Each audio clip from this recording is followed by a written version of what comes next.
गजाननम भूत गणादि सेवितम कपित जम्बू फल चारु भक्षणम उमासुतम शोक विनाश कारकम नमामि विघ्नेश्वर पाद पंकजम, नमामि विघ्नेश्वर पाद पंकजम। जी हाँ प्यारे साथियों, स्वागत है आप सभी का आपके अपने प्यारे YouTube चैनल लक्ष्य क्लासेस पर। प्यारे विद्यार्थियों, जैसा कि आप लोग इस थंबनेल को देख पा रहे हैं और लिखा क्या गया है, junior assistant UP triple SC आयोग के तहत जो पेपर हुआ था उसमें जो 30 प्रश्न आपके हिंदी के आए थे, उन्हीं 30 प्रश्नों का बेहतरीन एनालिसिस लेके मैं आपके समक्ष उपस्थित हुआ हूं और उम्मीद करूंगा इससे बेहतर विकल्प आपके सामने कहीं नहीं होगा जो पूरे प्रश्नों का निचोड़ आपको बता दे। तो आप वीडियो को ज्यादा से ज्यादा शेयर कर दीजिए, ज्यादा से ज्यादा लोगों तक पहुंच सके और जितने परीक्षार्थी UP triple SC junior assistant का पेपर बीते रविवार को देकर आए हैं वो अपने प्रश्न की उचित उत्तर कुंज का मिलान कर लें। आप लोग शेयर कर दीजिएगा वीडियो को और पहुंचते हैं हम प्रश्नों की श्रृंखला पर। आइए ये देखिएगा, आपका पहला प्रश्न क्या था।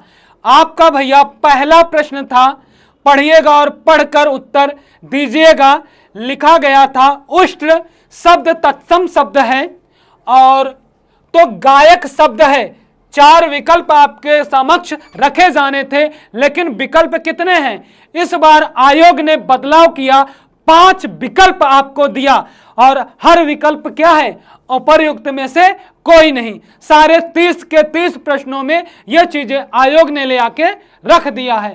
तो भैया जब उष्ट्र शब्द तत्सम शब्द है तो गायक शब्द है, क्या देशज है?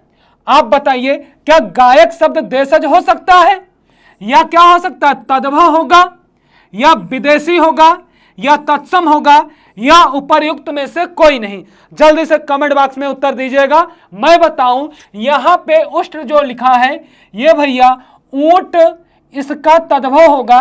क्या होगा? ये ऊंट इसका तद्भव होगा, यहां पे ध्यान दीजिएगा। और यहां पे बात करें गायक, तो गायक शब्द आपका भैया तत्सम है। कैसे? यहां पे क्या होगा? गय धन अक करके होगा और इसमें क्या बनेगा? आयादि बनेगा। कैसे? ए और आ मिलके क्या बनेंगे? अय बनेंगे और आपका शब्द क्या बन जाएगा? गायक बन जाएगा। और गायक किसमें आएगा? आयादि संधि का उदाहरण है। और आप ध्यान दीजिए, जितने शब्दों में शुद्ध संधियां होती हैं सब के सब अपवाद को छोड़कर सब क्या होते हैं? तत्सम, और सबकी वर्तनी भी शुद्ध होती है। और ये मैं आपको बताऊं तो उत्पत्ति के आधार पे भैया, किस आधार पे? उत्पत्ति के आधार पर शब्द के जो 4 मुख्यतः भेद होते हैं, देशज, तद्भव, विदेशी और तत्सम। देशज ऐसे शब्द जिनका जन्म हमारे देश में हुआ हो, हम लोगों द्वारा उनका प्रयोग किया जा रहा हो, उनको देशज कहेंगे। और तद्भव ऐसे शब्द जो संस्कृत से आकर हिंदी में रूप परिवर्तन के साथ प्रयोग किए जाने लगे, उनको हम तद्भव कहते हैं। विदेशज शब्द ऐसे शब्द जिनका जन्म दूसरे देश में हुआ हो, प्रयोग हम लोगों द्वारा किया जा रहा हो, उनको क्या कहेंगे? विदेशी। और तत्सम संस्कृत के वही शब्द जो बिना रूप परिवर्तन के हिंदी में प्रयोग किए जा रहे हैं, उनको हम तत्सम कहेंगे। चलिए आगे बढ़ते हैं और अगला प्रश्न आपका आ जाता है भैया। ये देखो बहुत ही बढ़िया प्रश्न है, पढ़िएगा और पढ़कर उत्तर दीजिएगा। तो पढ़कर उत्तर देने का प्रयास कीजिएगा। परिभाषा से युक्त, क्या लिखा गया है? परिभाषा से युक्त असंगत विकल्प। असंगत विकल्प है, कहने का आशय यह है। तो 5 विकल्प है आपके समक्ष, 5 विकल्प हैं, तो इसमें से गलत कौन सा है वो ढूंढना है। 3 तो गलत, मतलब 4 विकल्प में तो समान बातें होनी चाहिए, बाकी एक कोई होगा जो अलग होगा, वही आपको पहचानना है। तो पहला विकल्प लिखा गया पंजाबी की लिपि। क्या भैया? पंजाबी की लिपि गुरमुखी और उर्दू की लिपि क्या है? उर्दू की क्या है? फारसी है। फारसी भाषा भी होती है। और उर्दू के बारे में मैं बताऊं, उर्दू का शाब्दिक अर्थ होता है शाही बेड़ा या शाही पड़ाव। और वहां पे क्या होता था, जब मुस्लिम देश के लोग आक्रमण करते थे, उसमें कई देशों के लोग जो शामिल हो जाते थे, उनकी मिक्सअप जो भाषा थी उसी को उर्दू कहा गया भारत में आके। और इसमें मुख्यतः 3 भाषाओं का मेल होता है, अरबी, फारसी और तुर्की, तीनों के मिक्सचर को उर्दू कहते हैं। फिर हिंदी की लिपि संस्कृत के समान देवनागरी है, बात सही है भैया। और देवनागरी का जन्म किस लिपि से हुआ है, मैं आपको यहां पे बता दूं, एक ब्राह्मी लिपि है, ब्राह्मी लिपि से देवनागरी लिपि का जन्म हुआ है। भाषाओं की विविधता को मानकीकरण कहते हैं। फिर अगला विकल्प है भाषा ध्वनियों के लेखन चिन्ह को लिपि कहते हैं। तो यहां पे देखिएगा आपको गलत ढूंढना था, तो गलत की बात मैं करूं भैया, असंगत कौन सा है, भाषा की विविधता को मानकीकरण कहते हैं। ना, अरे मानकीकरण यानी कि सुधार, सुधार होगा भाषा में एक रूपता लाने की वजह से, विविधता से कोई मानकीकरण नहीं होगा। बाकी सारे के सारे विकल्प सही हैं और गलत वाला असंगत आपको ढूंढना था, यह आपका उचित विकल्प होगा।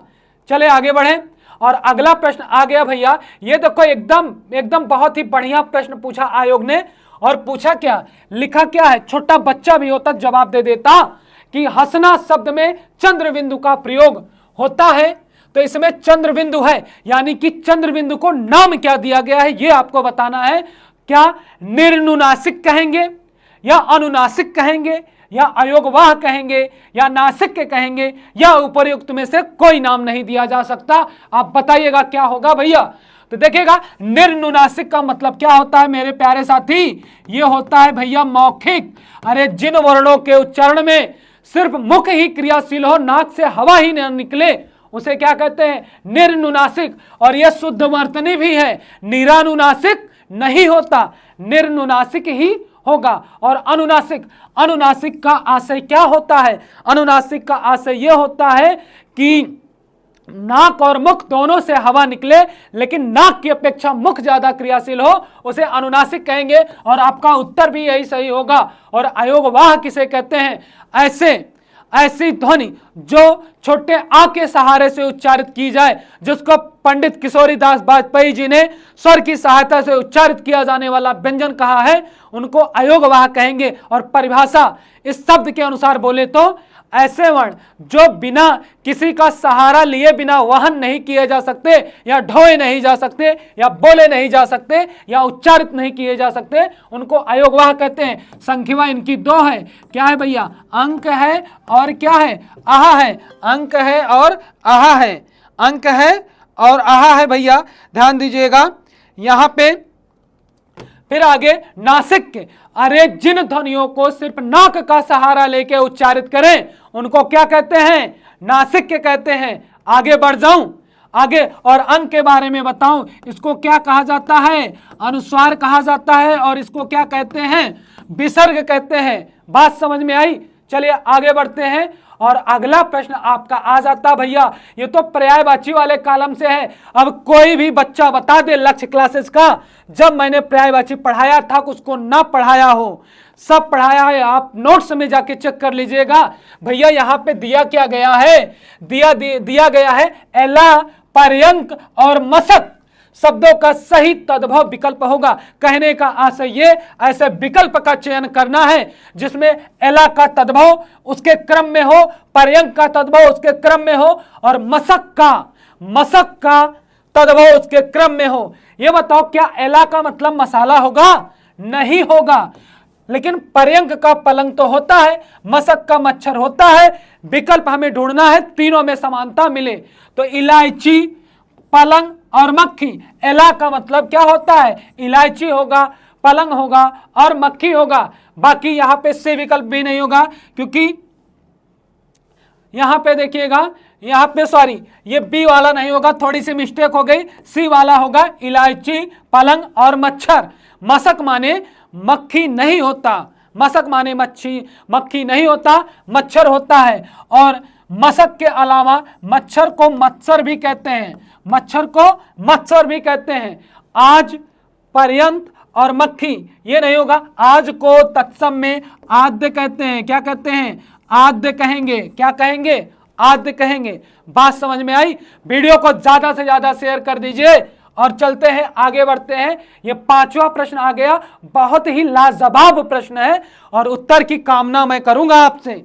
लिखा क्या गया है भैया, लिखा गया है यहां पे कि विवेकानंद जी का व्यक्तित्व, क्या पूछा भाई, व्यक्तित्व पूछा।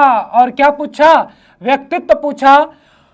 प्रभावशाली था। इसमें पूछा भैया व्यक्तित्व, व्यक्तित्व शब्द संज्ञा का कौन सा भेद दर्शाता है? संज्ञा के कितने भेद? 5, व्यक्तिवाचक, जातिवाचक, द्रव्य या पदार्थवाचक, समूहवाचक और भाववाचक। तो ये बताओ क्या जातिवाचक होगा या भाववाचक, समूहवाचक, व्यक्तिवाचक या उपर्युक्त में से कोई नहीं? भैया एक पहचान बताऊंगा आपको, हमेशा वो पहचान याद रखोगे, कभी गलती नहीं होगी। प्रत्यय पाओ भाववाचक बताओ, प्रत्यय पाओ भाववाचक बताओ। ये किसका रूप है? भाववाचक का। और भाववाचक संज्ञाएं 5 प्रकार के शब्दों से बनते हैं। कितने प्रकार के? 5 प्रकार के शब्दों से क्या बनती है? भाववाचक संज्ञा, भाववाचक संज्ञा बनती है, ये याद रखिएगा। चले आगे बढ़ें। एक से अधिक व्यक्ति या वस्तु के नाम का बोध जातिवाचक, और गुण धर्म दशा का बोध भाववाचक, और व्यक्ति और व्यक्तियों का निश्चित समुदाय या समूह समूहवाचक, एक व्यक्ति या वस्तु व्यक्तिवाचक। आगे चलते हैं, अगले प्रश्न पे बढ़ते हैं और अगला प्रश्न आपका आ जाता है, एकदम ध्यान दीजिएगा। क्या है भैया? निम्नलिखित विकल्पों में से कौन सा विकल्प पूर्वी हिंदी से मेल नहीं खाता? आप बताओ कौन सा मेल नहीं खाएगा? ब्रजभाषा, ब्रजभाषा, छत्तीसगढ़ी, बघेली, अवधी, उपर्युक्त में से कोई नहीं। मैं बताऊं भैया अपभ्रंश के कितने भेद? मैं कहूं अपभ्रंश के टोटल 7 भेद। और अपभ्रंश नाम किसने दिया? पतंजलि ने दिया। किसने दिया? सॉरी, पतंजलि ने दिया। किसने? यहाँ पे बिंदी लगेगी, पतंजलि जी ने दिया। और पतंजलि जी ने बताया अपभ्रंश का अर्थ होता है भ्रष्ट या बिगड़ी हुई भाषा, और इसके टोटल 7 भेद होंगे। 7 भेदों की चर्चा नहीं करूंगा, लेकिन मैं बताऊं एक है भैया अर्धमागधी। क्या है? अर्धमागधी। अर्धमागधी, अर्धमागधी से क्या निकलता है? अर्धमागधी से आपकी छत्तीसगढ़ी। क्या है भैया? छत्तीसगढ़ी। छत्तीसगढ़ी के अलावा बघेली, बघेली के अलावा अवधी। क्या है भैया? अवधी। और ये जो ब्रज भाषा की बात की गई, यही आपका विकल्प सही होगा। ब्रज भाषा का विकास किससे होता है? यहाँ पे देखिएगा सौरसेनी। सौरसेनी अपभ्रंश से भैया क्या निकलता है? एक भाषा निकलती है गुजराती। ध्यान दीजिएगा, क्या भाषा निकलती है? गुजराती। गुजराती के अलावा राजस्थानी हिंदी। क्या भैया? राजस्थानी हिंदी। राजस्थानी के अलावा पश्चिमी। क्या भैया? पश्चिमी। और पश्चिमी से 5 बोलियां, 5 बोलियों में एक आ जाती है ब्रजभाषा भी। और ब्रजभाषा के अलावा कन्नौजी, बुंदेली, हरियाणवी, कन्नौजी, बुंदेली, हरियाणवी, ब्रजभाषा और अपनी प्यारी खड़ी बोली। चले आगे बढ़ें, आगे बढ़ते हैं अगले प्रश्न पर। और अगला प्रश्न आपका आ जाता है, यह 7वें नंबर का प्रश्न है। जिन सर्वनामों का प्रयोग कहने सुनने वाले के स्थान पर किया जाता है उन्हें किस सर्वनाम के नाम से जाना जाता है? तो भैया सर्वनाम किसे कहते हैं? सर्वनाम कहते हैं संज्ञा के स्थान पर प्रयोग किए जाने वाले शब्दों को सर्वनाम कहते हैं। सर्वनाम के कुल कितने भेद? 6 भेद। और 6 भेद कौन कौन से भैया? पुरुषवाचक, निजवाचक, निश्चयवाचक, अनिश्चयवाचक, संबंधवाचक और प्रश्नवाचक। तो यहाँ पे कहने क्या दिया गया है? ध्यान दीजिएगा, ध्यान दीजिएगा, क्या कहा है जल्दी बताइए। कहाँ पे होता है कहने और सुनने? ये बताओ। कहने और सुनने के लिए तो ये बताओ वक्ता, क्या कहने वाला क्या होगा? कहोगे गुरुजी वक्ता होगा। सुनने वाला क्या होगा? श्रोता होगा। ये बताओ, जैसे मैंने आपको हिंदी पढ़ाया, तो मैंने शब्द क्या हो जाएगा? वक्ता। और आप लोगों को क्या हो जाएगा या तुमको क्या हो जाएगा? ये श्रोता, मध्यम पुरुष। और जिसके बारे में बात कर रहे हैं वो हो जाएगा अन्य पुरुष। तो यहाँ पे क्या होगा? पुरुषवाचक सर्वनाम का प्रयोग किया जाता है। किसका? पुरुषवाचक सर्वनाम का प्रयोग किया जाता है। चलिए आगे बढ़ते हैं और 8वें नंबर का प्रश्न आ गया। निम्नलिखित विकल्पों में से असंगत प्रत्यय विकल्प कौन सा है? ये बताओ। यहाँ पे क्या लिखा गया भैया? यहाँ पे लिखा गया राष्ट्रीय। जल्दी से उत्तर दीजिएगा। राष्ट्रीय। और राष्ट्रीय में अगर मैं निकालूं, राष्ट्रीय में अगर मैं निकालूं तो क्या है भैया? राष्ट्रीय में ईय प्रत्यय है। कौन सा है? ये आपका ईय प्रत्यय लगेगा। कौन्तेय में एय प्रत्यय है। और राधेय में क्या है? एय प्रत्यय है। पाथेय में भी क्या है? अय लिख रहा हूं, अय नहीं होगा। 1 मिनट, थोड़ा सा यहाँ पे ध्यान दीजिएगा, फिर से देखिएगा भैया। यहाँ पे राष्ट्रीय में कौन सा प्रत्यय है? बिल्कुल जल्दबाजी नहीं, ई ये प्रत्यय है और कौंतेय में ए ये प्रत्यय है, ए की मात्रा लगा दूंगा तो वो अय बन जाएगा। और राधेय में क्या है, ए ये है, पाथेय में क्या है, ए ये प्रत्यय है। तो तीनों में तो समान है और अलग किसमें है, राष्ट्रीय में है। और कौंतेय किसको बोला जाता है, पांडवों को बोला जा सकता है कि नहीं, पांडवों को बोला जाता है, लेकिन प्रसिद्धि किसकी है, अर्जुन की है, प्रसिद्धि किसकी है, अर्जुन की है। और राधे सबसे सिलेक्टेड पर्यायवाची है, ये किसकी है, कर्ण की भैया, किसकी, कर्ण की, क्योंकि उसकी पालन करता माँ का नाम राधा था, गर्व से कहता था राधे। और पाथे माने कि रास्ते से संबंधित, पथ से संबंधित, पथ से संबंधित जो होगा उसे पाथे कहेंगे, पथ से संबंधित, संबंधित। चलिए आगे बढ़े, आगे बढ़े भैया, अगले प्रश्न पर चलते हैं। और अगला प्रश्न आपका आ जाता है, तदित प्रत्यय के अनुसार कौन सा विकल्प बेमेल है। अब बताओ, प्रत्यय के मुख्यतः भैया दो भेद होते हैं, क्या होते हैं, दो भेद होते हैं। एक क्या होता है, एक होता है आपका कृत प्रत्यय, क्या होता है, कृत प्रत्यय होता है। और एक आपका क्या होता है, एक आपका तदित प्रत्यय होता है, बात समझिएगा। और भैया क्रिया यानी कि धातु, धातु या क्रिया, क्रिया के साथ जो प्रत्यय लगते हैं उनको कृत प्रत्यय कहते हैं। बाकी किसके साथ, संज्ञा, संज्ञा के अलावा भैया सर्वनाम, और सर्वनाम के अलावा विशेषण, क्या भैया, विशेषण, इनके साथ जो प्रत्यय लगते हैं उनको क्या कहा जाता है, तदित कहा जाता है। अब आपको पहचानना कैसे है, तदित प्रत्यय कैसे हैं, ना प्रत्यय लगा के आप क्रियार्थक शब्द बना सकते हो।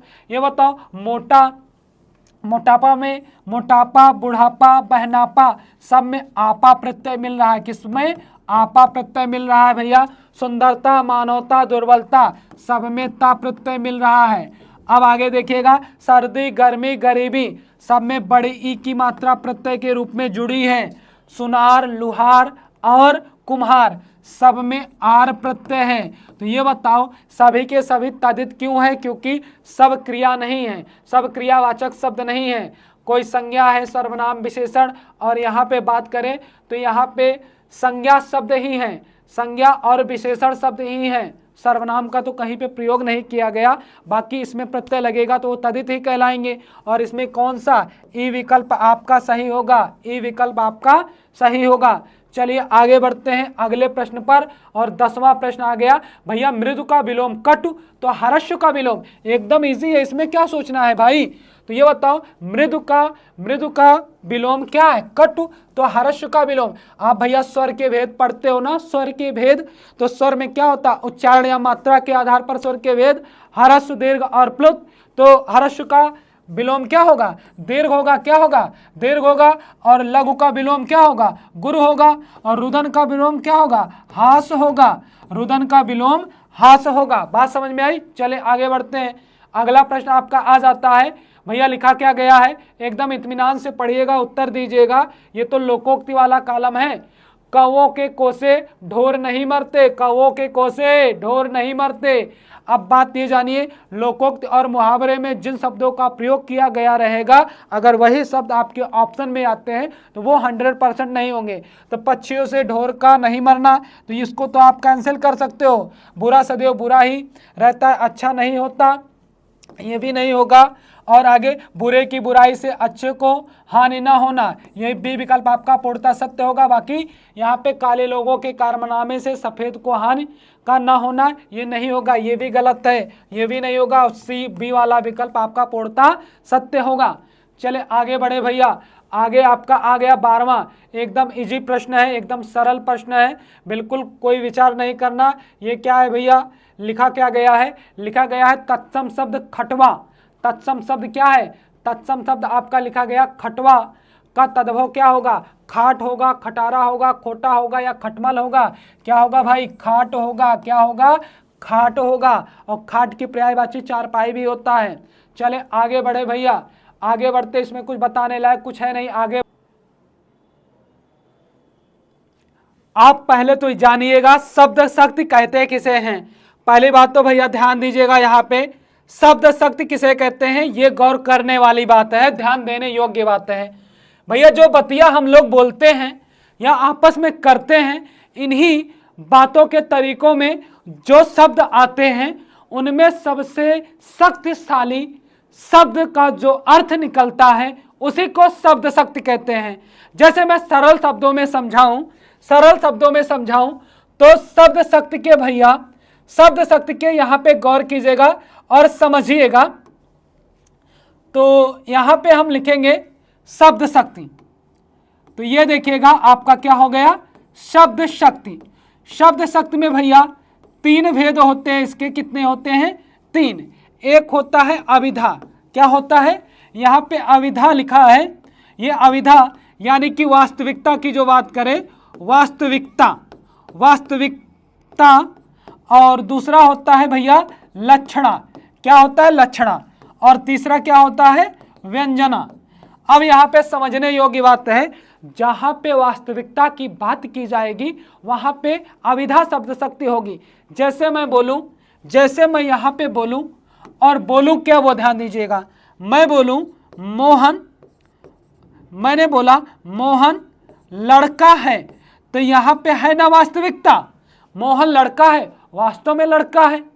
अगर यहीं पे मैं बोल दूं, यहाँ पे बोल दूं मोहन गधा है, क्या बोलूं, मोहन गधा है, तो वास्तव में तो मोहन गधा होगा नहीं, वास्तव में तो मोहन गधा होगा नहीं, लक्षण के आधार पे हमने उसको गधा बोला होगा।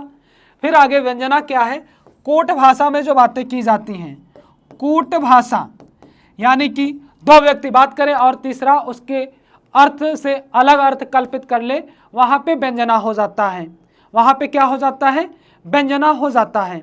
तो यहाँ पे पूछा है वह हवा से बातें कर रहा है, वाक्य में कौन सी शब्द शक्ति है। अगर आप तार्किक बुद्धि लगाते तो वास्तव में तो हवा से बातें तो कोई नहीं कर सकता, भावना बस हम बोलते हैं लक्षण के आधार पर। तो यहाँ पे क्या हो जाएगा, यहाँ पे हो जाएगा आपका डी वाला विकल्प सही हो जाएगा और लक्षणा शब्द शक्ति इस प्रश्न का उत्तर होगा।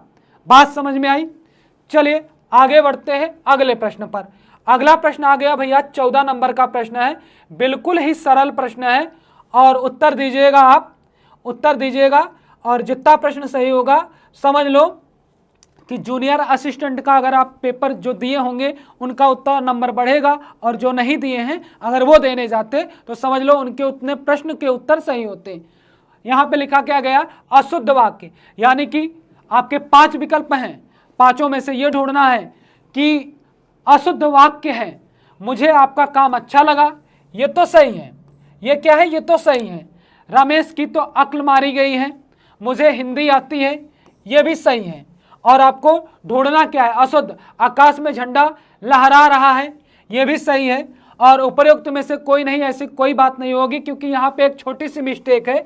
यहाँ पे देखिएगा जहाँ पे अक्ल लिखा है भैया, रमेश की तो यहाँ पे अक्ल के जगह पे क्या होना था, मति, मति माने भी बुद्धि होता है, रमेश की तो मति मारी गई है। जैसे हम लोकोक्त में प्रयोग करेंगे, अक्ल पर पत्थर पड़ना, अक्ल की पर्यायवाची मति होता है, वहां पे मति का प्रयोग नहीं कर सकते। जैसे दिमाग भी इसकी पर्यायवाची है और लोकोक्त में हम प्रयोग करते हैं क्या, दिमाग का दही होना, तो दिमाग की जगह पे अक्ल या मति शब्द का प्रयोग नहीं कर सकते हैं। इसी आधार पे ये आपका ये विकल्प आपका सही होना चाहिए, यही अशुद्ध है। चलिए आगे बढ़ते हैं अगले प्रश्न पर। और अगला प्रश्न आ गया, ये तो समास वाले अध्याय से है और आपको बताना है इसका उत्तर क्या होगा। लिखा गया है बाणाहत शब्द में समास, यानी कि आप 2 खंडों में इसे तोड़ लो आसानी से, कुछ विचार करने की आवश्यकता नहीं है। यहाँ पे लिख लो सीधे बाण और क्या कर लो, आहत, आहत, क्योंकि संधि में आपने पढ़ा छोटा आ और बड़ा आ मिलके भी बड़ा आ होता है, शब्द बन गया आपका बाणाहत। तो अगर बाई ऑप्शन जाओगे तब भी तो आपको समझ में आ जाएगा कौन सा उत्तर होगा। प्रथम पद संख्यावाची नहीं है, द्विगु को कैंसिल कर सकते हो। क्या विशेषण विशेष्य बन रहा है, क्या बाण आहत की विशेषता बता रहा है, या आहत शब्द बाण के बारे में कुछ बता रहा है। कर्मधारय भी नहीं होगा। क्या प्रथम पद संख्यावाची या प्रथम पद उपसर्ग या अव्यय है, प्रथम पद अव्यय या उपसर्ग है, नहीं है तो अव्ययी भाव नहीं होगा। बचा कौन सा, तत्पुरुष समास, और से लगा के तोड़ेंगे, बाण से आहत, बाण से आहत। चलिए आगे बढ़ते हैं अगले प्रश्न पर। और अगला प्रश्न आपका आ जाता है, सीधे लिखा क्या गया है, परिमाणवाचक विशेषण का सही उदाहरण विकल्प। देखिएगा 2-2 3-3 शब्द लिखे गए हैं और आपको ऐसे विकल्प का चुनाव करना है जिसमें सारे के सारे शब्द किसके हों, परिमाणवाचक विशेषण के हों। तो यहाँ पे देखिएगा पहले विकल्प में है ज्यादा, 5 किलो कम, दूसरे विकल्प में है दूसरा, थोड़ा और कोई। अब ये बताइए, जहां पे दूसरा, तीसरा, चौथा, पांचवा बोल दिया जाएगा वो तो संख्यावाचक में जाएगा, ये ऑप्शन कैंसिल कर सकते हो। कम, तीनों, कई, यहाँ पे संख्या आया, ये भी कैंसिल करोगे। चौगुना, अरे संख्यावाची आया, कैंसिल करो। उपरयुक्त में से कोई नहीं, कभी नहीं होगा। क्या होगा? ज्यादा, 5 किलो और कम, और दोनों में क्या है? अनिश्चित और निश्चित परिमाणवाचक विशेषण दोनों हैं। जहां पे ज्यादा और कम बोला गया ये अनिश्चित परिमाणवाचक, और 5 किलो बोला गया तो आपका क्या हो गया? ये हो गया आपका निश्चित परिमाणवाचक।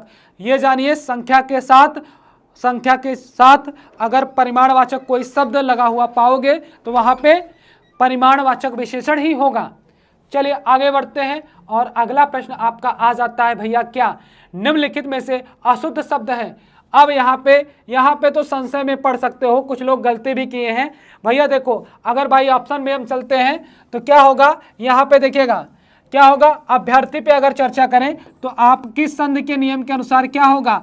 अभिधन अर्थी। क्या भैया? अभिधन अर्थी होगा।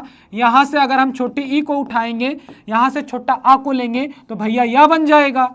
अब यहाँ पे अगर भा से ई गया है तो भा आधा बढ़ गया है, तो आ ले लिए आधा भा और या को जोड़ दिए, और यहाँ पे क्या था पे बड़ी की मात्रा रहा, अभ्यर्थी बन गया कि नहीं? अभ्यर्थी नहीं होगा, तो यहाँ पे अशुद्ध तो यही है। बाकी अहल्या, अप्लावित और साप, ये सारे के सारे क्या हैं? सही है। और आपको अशुद्ध ढूंढना था। कुछ लोग इससे कंफ्यूज हुए होंगे, ये शॉप जो बोला जाता अंग्रेजी में, ये दुकान को बोला जाता। किसको बोला जाता? दुकान को। और ये बद्दुआ वाला जो होता है साप, ऐसे ही लिखा जाता है, ठीक है। साप और अभिशाप, शाप के अन्य पर्यायवाची क्या होता है? अभिशाप होता है। क्या होता है? अभिशाप। बात समझ में आई? चले आगे बढ़ते हैं, और अगला प्रश्न आपका आ जाता है, बहुत ही बढ़िया प्रश्न है और क्रिया वाले अध्याय से है। क्रिया वाले अध्याय से है। क्या है भैया? सरपंच ने गांव में क्या किया? गांव में तालाब बनवाया। क्या बनवाया? तालाब बनवाया। वाक्य में कौन सी क्रिया है? अब भैया बताओ, जब कर्ता स्वयं कार्य नहीं करेगा तो कौन सी क्रिया होगी? कौन सी प्रेरणार्थक क्रिया होगी? अब यहाँ पे जानिएगा, यहाँ पे पूर्वकालिक क्रिया किसे कहेंगे? दो क्रियाओं के बीच में क्या आए? कर या करके आए, कर या करके आए, तब आपका क्या होगा? पूर्णकालिक क्रिया। जैसे मैं नहा कर भोजन करता हूं, मैं पढ़ा कर समझाता हूं, मैं पढ़कर लिखता हूं या लिखती हूं, ये क्या हो जाएगा? पूर्वकालिक। और प्रेरणार्थक, जब कर्ता स्वयं कार्य न करके किसी अन्य से कोई कार्य करवाता है तो वहां पे क्या होता है? प्रेरणार्थक क्रिया होता है। जैसे अध्यापक ने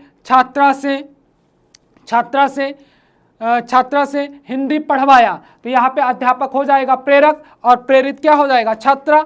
और अध्यापक तो स्वयं पढ़ाने का काम कर नहीं रहा, किससे पढ़वा रहा? छात्रा से। तो वाना, देखिएगा एक कुछ ट्रिक है। क्या भैया? वाना और वाता, या वाया या वाई, ये पाओ तो प्रेरणार्थक बताओ। कृदंत क्रिया क्या है? कृदंत क्रिया उसे कहेंगे जब कर्ता के स्थान पर क्रियार्थक शब्द हो, वहां पे कृदंत क्रिया होगी। जैसे टहलना स्वास्थ्य के लिए लाभदायक होता है। और संयुक्त क्रिया, क्या जब एक कर्ता के साथ एक से अधिक क्रिया पाओ तो वहां पे संयुक्त क्रिया बताओ। जैसे मैं कहूं बारिश होने लगी, तो यहाँ पे होना भी क्रिया है और लगना भी क्रिया है। बात समझ में आई? चले आगे बढ़े। अगला प्रश्न आपका आ जाता है भैया 19 नंबर का प्रश्न। अब सहा नहीं जाता वाक्य है। अब सहा नहीं जाता वाक्य क्या है? अरे भैया, आपने वाच्य पढ़ा है। वाच्य में क्या होगा? ध्यान दीजिएगा कि वाच्य क्रिया के उस रूपांतर को कहते हैं जिससे यह पता चलता है कहे गए कथन या लिखे गए वाक्य में किसकी प्रधानता है? कर्ता की प्रधानता है, कर्म की प्रधानता या भावना की प्रधानता। मैं तो कहूंगा नकारात्मक वाक्य पाओ, भाववाच्य बताओ। नकारात्मक वाक्य पाओ, भाववाच्य बताओ। द्वारा और के द्वारा पाओ तो कर्मवाच्य बताओ, और ये दोनों ना पाओ तो कर्तृवाच्य बताओ। कैसे होगा? कि जैसे बोला जाए राम ने पुस्तक पढ़ा, तो इसमें क्या हो गया आएगा? ये आपका कर्तृवाच्य का उदाहरण होगा। या पुस्तक राम के द्वारा पढ़ी गई, या पुस्तक राम के द्वारा पढ़ी जाती है, पत्र राम के द्वारा लिखा जाता है, तो वहां पे क्या हो जाएगा, कर्मवाच्य हो जाएगा। चले आगे बढ़ें और अगला क्या है, 20वां प्रश्न आ गया, कौन सा शब्द हिंदी उपसर्ग को दर्शाता है। यहाँ पे थोड़ा सा ध्यान देने योग्य बात है भैया। अगर मैं बात करूं यहाँ पे पहले शब्द की बात करें तो यहाँ पे क्या है भैया, समधनसार हो जाएगा, समधनसार हो जाएगा, संधि का नियम लग जाएगा और माँ का परिवर्तन अनुस्वार में हो जाएगा। ये तो संस्कृत का है, किसका है, ये तो संस्कृत का उपसर्ग है भैया। और सरदार शब्द में सर उपसर्ग है और सर किसका है, उर्दू का उपसर्ग बन जाएगा भैया। ऐसे सरदार, सरताज और सरकार शब्द बनेंगे स्वार्थ में भैया, स्व, और स्व माने क्या होता है भैया, अपना होता है। और शब्द कैसे बनेगा, स्वधन अर्थ करके टूटेगा, यहाँ से छोटा आ, यहाँ से छोटा आ मिलके बड़ा आ बन जाएगा। और यहाँ पे सजल में भैया सा माने साथ होता है, सहित होता है, स और जल करके तोड़ेंगे तो ये भी हिंदी का उपसर्ग है। तो वास्तव में अगर बात की जाए तो ये दोनों होना चाहिए, लेकिन अगर इसको अव्यय मान लेंगे तो डी वाला विकल्प होना चाहिए। और अभी मैं दोनों के साथ चलूंगा, सी और डी दोनों के साथ रहूंगा। अब देखो आयोग क्या मानता है, लेकिन मेरे हिसाब से दोनों सही हैं। चलिए आगे बढ़ते हैं और अगला 21 नंबर का प्रश्न आ गया। ये तो संधि वाले अध्याय से है। दो निकटवर्ती वर्णों के मेल से होने वाले विकार को क्या कहते हैं, संधि कहते हैं। शब्दवा क्या लिखा गया भैया, शब्दवा आपका लिखा गया अत्युष्म, क्या लिखा गया, अत्युष्म लिखा गया। और शुद्ध संधि विच्छेद एवं संधि बताना है, तो ये बताओ अतिधन उष्म होगा, ये तो नहीं होगा, बिल्कुल गलत हो जाएगा। गुण संधि नहीं होती, अतिधन उष्म क्या होगा, अतिधन उष्म। अयाद भी नहीं होगा, ये भी गलत है। तो अतिधन उष्म संधि तो सही की जा रही है और यण संधि होगा, अतिधन उष्म वृद्धि संधि नहीं होगा। क्या होगा, अतिधन उष्म क्या बना, यहाँ से छोटी ई मिला, छोटा ऊ मिला और दोनों मिलके क्या बन गए, यू बन गया, यू बन गया। संधि का नियम क्या कहता है, यदि छोटी ई बड़ी ई, यदि छोटी ई बड़ी ई, छोटा ऊ बड़ा ऊ के बाद कोई भिन्न स्वर आए तो इनका परिवर्तन क्रमशः किसमें होगा, या और वा में होगा। अगर इसके बाद क्या आता है, री या री या री के बाद कोई भिन्न स्वर आता है तो किसमें, रा और ला में परिवर्तन होता है ना। तो चले आगे बढ़े। अगला प्रश्न आ गया भैया आपका 22, असंगत पर्याय। अरे कहने का आशय ये है कि इनमें से ऐसी कोई पर्यायवाची होगी जो अन्य तीनों से संबंधित नहीं होगी। भैया लिखा क्या गया, लिखा गया अलक, चिकुर, सिरोरुह और कुंतल। अब बताओ क्या चारों अलग अलग है, भैया मैं बता दूं चारों आपके बाल के पर्यायवाची किसके हैं, बाल के पर्यायवाची हैं। इसी सी से थोड़ा कंफ्यूज हो जाओगे क्योंकि सिरोरुह है। अगर यहीं पे भैया सरोरुह लिखा गया होता तो ये किसका होता, कमल की पर्यायवाची होता। संधि क्या होगा, सरह धन रूह। विसर्ग का ओ में परिवर्तन, विसर्ग से पहले छोटा आ आए उसके बाद क्या आए, कोई सघोष वर्ण आए तो विसर्ग का लोप हो जाता है, विसर्ग के स्थान पे ओ की मात्रा आ जाती है। शब्द क्या बन जाता, सरोरुह और कमल की पर्यायवाची बन जाता। ठीक है। और बाल को क्या कहते हैं भैया, कच कहेंगे, क्या कहेंगे, कच कहेंगे, कच कहेंगे। और क्या कहेंगे, लट भी तो कहेंगे, क्या कहेंगे, लट भी तो कहेंगे, है ना। और क्या कहें, चूल भी कहते हैं, बाल को चूल भी कहते हैं, याद रखिएगा, भूलिएगा नहीं। चलिए आगे बढ़ते हैं और अगला 23वें नंबर का प्रश्न क्या है भैया, ये देखो बिल्कुल ध्यान से देखिएगा। जल शब्द है। अरे भैया बनावट के आधार पर शब्द भेदवा कर लो। बनावट के आधार पर शब्द भेद 3 होते हैं, मूल, यौगिक और योगरूढ़। मूल को ही रूढ़ कहते हैं। ऐसे शब्द जिनको खंडित न किया जा सके उनको क्या कहेंगे, रूढ़ कहेंगे। अरे भैया जल को अलग कर सकते हो, जा को अलग कर दोगे, ला को अलग कर दोगे तो ये अकेले क्या रह जाएंगे, ये तो अक्षर ही रह जाएंगे ना, यानी कि वर्ण रह जाएंगे, शब्द कहाँ रहेंगे, शब्द तो होंगे ही नहीं। तो शब्द का होना जरूरी है, जा और ला को जोड़ोगे तभी शब्द बनेगा। और क्या है, रूढ़ शब्द है, रूढ़ शब्द है। अगर मैं यहाँ पे एक शब्द बोल दूं जलज, जलज क्या बन जाएगा, जलज कहोगे गुरुजी योग रूढ़ बन जाएगा। और किसकी पर्यायवाची है, कमल की पर्यायवाची है। चलो आगे बढ़ते हैं। एक यौगिक शब्द बता देता हूँ, जैसे क्या है भैया, हिमालय। हिमालय 2 सार्थक खंडों में तोड़ा जा सकता है। हिमधन, हिमधन क्या होगा, हिमधन आलय। हिमधन आलय, आलय माने होता है घर, हिम माने होता है बर्फ। चलो आगे बढ़ते हैं और अगला प्रश्न आपका आ गया भैया क्या 24 नंबर। अब बताओ, ये थोड़ा विचारणीय प्रश्न है कि देशज शब्द की दृष्टि से सही विकल्प। भैया ऐसे विकल्प का चुनाव करना है जिसमें सारे के सारे शब्द क्या हो, देशज हो, देश में जन्मे हो। ये बताओ, लोकाट डोर मुक्का नहीं होगा, फटाफट खचाखट डॉन्डी यही होगा, फटाफट खचाखट डॉन्डी। और सराय परात, परात तो पुर्तगाली है, परात तो क्या है, दोनों में क्या है, ये पुर्तगाली है भैया, परात शब्द पुर्तगाली है, ये दोनों तो बिल्कुल कैंसिल कर सकते थे। ठीक है, चलो आगे बढ़ते हैं। अगला प्रश्न आपका आ गया 25वां प्रश्न क्या है भैया, 25वां प्रश्न क्या है, पैरों से लेकर सिर तक वाक्य के लिए एक शब्द। अरे क्या कहेंगे, अपाद मस्तक, बिना सोचे अपाद मस्तक। और देखो नखसिक किसे कहेंगे, पैर के नाखून से लेके सर के बाल तक, पैर के नाखून से लेके सर के बाल तक कहेंगे नखसिक। क्या भैया, पैर के नाखून, पैर के नाखून से सिर के बाल तक, सिर के बाल तक की अवस्था को नखसिक कहेंगे। बात समझ में आई। चलो आगे बढ़ते हैं और अगला है आदि का विलोम अंत, आदि का विलोम अंत। तो अथ का विलोम क्या होगा, क्या इत होगा, इत होगा, उत होगा, इति होगा कि अर्थ होगा, क्या होगा भैया, इति होगा, इति होगा, इति माने समाप्ति। चलिए आगे बढ़ते हैं और अगला प्रश्न आपका आ जाता है भैया 27 नंबर का प्रश्न। 27 नंबर का प्रश्न क्या आता है, कौन सा विराम चिन्ह है। भैया विराम का शाब्दिक अर्थ होता है ठहराव या रुकावट। क्या, जैसे एक श्रमिक अपने कार्य दिवस में थोड़ी देर के लिए रुककर वो रिफ्रेश होना चाहता है, उसी प्रकार वाक्यों का जो शब्द समूह आता है, वाक्य आते हैं, उसमें उचित जगह पे विराम अवस्था आती है, तभी वह शब्द समूह सही अर्थ दे पाता है।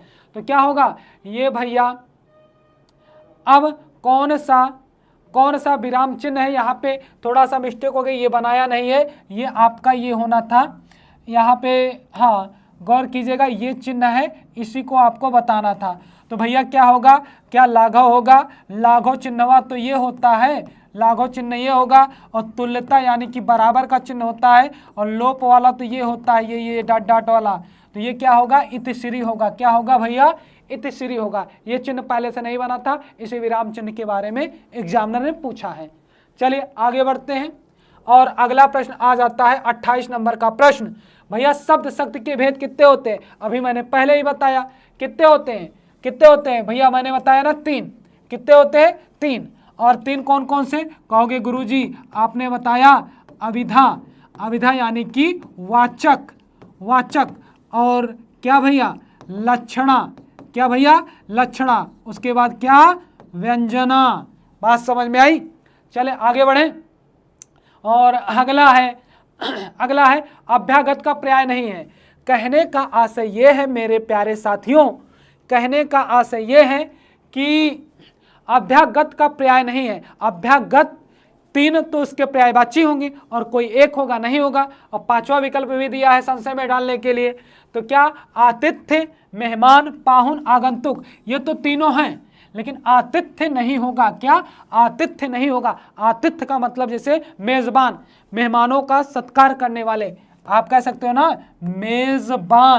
मेजबान है ना। और मेहमान, पाहुन और आगंतुक अभ्यागत की पर्यायवाची होते हैं। अभ्यागत में उपसर्ग कौन सा है, क्या है अभिधन आगत, क्या बनेगा, छोटी ई बड़ा आ मिलके बनेगा या, और कौन सी संधि, यण संधि, कौन सी, यण संधि।